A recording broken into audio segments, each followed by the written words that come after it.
Hello and welcome to As a Service with Andy.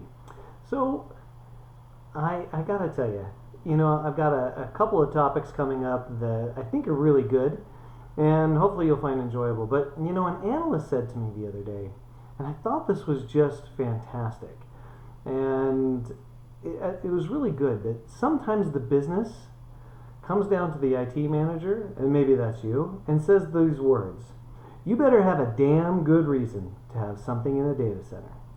And what he was trying to imply was something that I think is just monumental when you look at things as a service.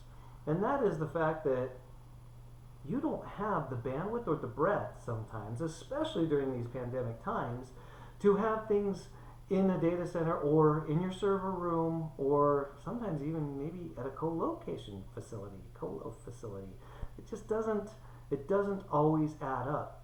And the pandemic has definitely moved this along quite a bit more than it probably would have gone had it gone just a natural course, because you had that before, right, with seasonality, right? So seasonality would require more something.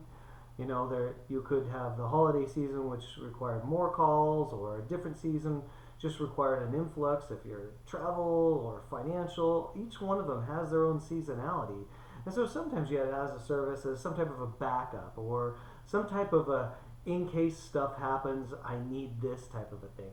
But now we're into the point with the pandemic where office space is in question, and how much office space do I need now, and do I just keep my core stuff in the office? How much do I need to actually have there? And as a service then solves the quote, which I'm looking at right now: you better have a damn good reason to have something in a data center, or have something in a rack is probably the way I would tune that a little. So it's pretty, it's pretty monumental when you look at the capabilities and what I can get out of that. We've talked a little bit before about what that actually gives you, and scalability is absolutely one of those things. Scalability, redundancy. And again, I'm here to educate, not to say that you have to go one way or another, but it's one of those things that, that the more you talk about, the more you think through, that a lot of times if your needs are met, then it will fulfill those. And if it does, then you might want to see if those boxes are checked. When you talk about things like, let's just say extensibility, let's just say you've got a platform and you've got to tie a bunch of stuff into it. Well, there's actually as a service platforms out there that tie in everything that can tie into your other platforms that are as a service as well. And this changes the dynamic. It completely changes the dynamic of the IT staff having to create, build, and manage these things, and allows them to focus on the things that they need to in the business that are outside of this. So when we're looking at as a service, we get a lot of those benefits that are just brought. You automatically get scalability. You automatically get redundancy. You automatically get extensibility. Oh, do I love that word. Because if you housed it inside, then you have that challenge of, how do I tie it together? How do I do that integration? What brings that to the, how do I bring that into the forefront for what my customers are asking for? In my particular industry, if it's not as a service to give communications in an extensible format, then it is much more difficult, especially during the pandemic. So even when you're looking at like video providers for video conferencing, whether you're looking at unified communications, it doesn't matter which one of those things that you're looking at.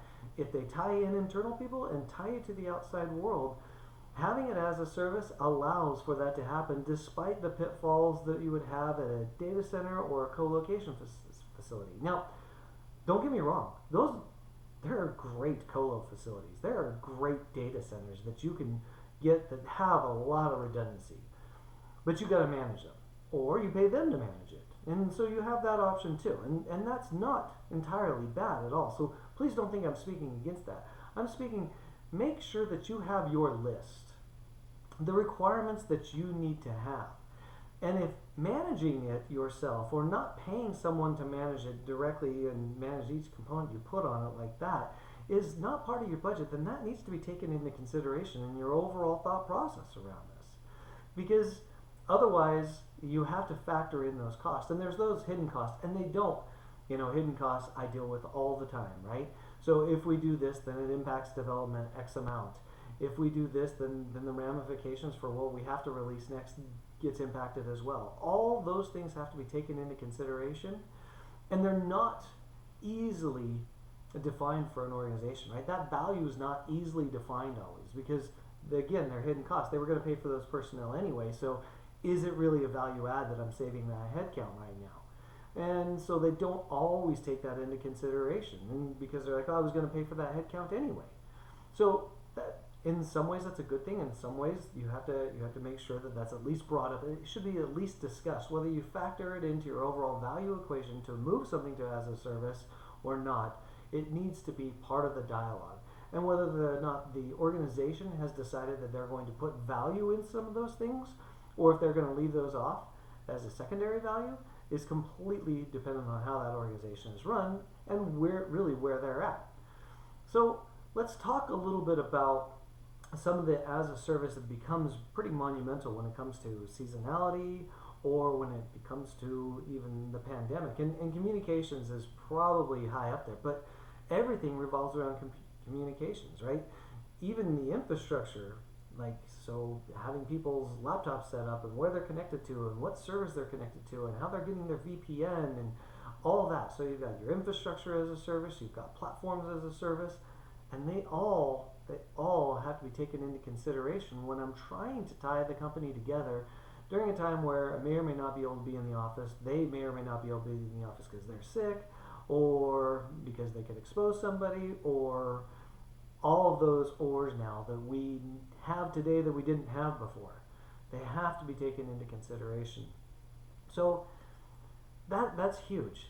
But there's one other aspect that we haven't talked about on this yet, and that is the agility. And this is tough, and I don't mean this to disappoint or ruin anybody, because agility has to be factored, and agility can be great with some of these as a services that are out there, and we can talk about each one of them. But the ability to be agile, to add additional software, pivot that software, develop new software, all really is part of that as a service. But that agility goes one step further in as a service because it's ongoing usually.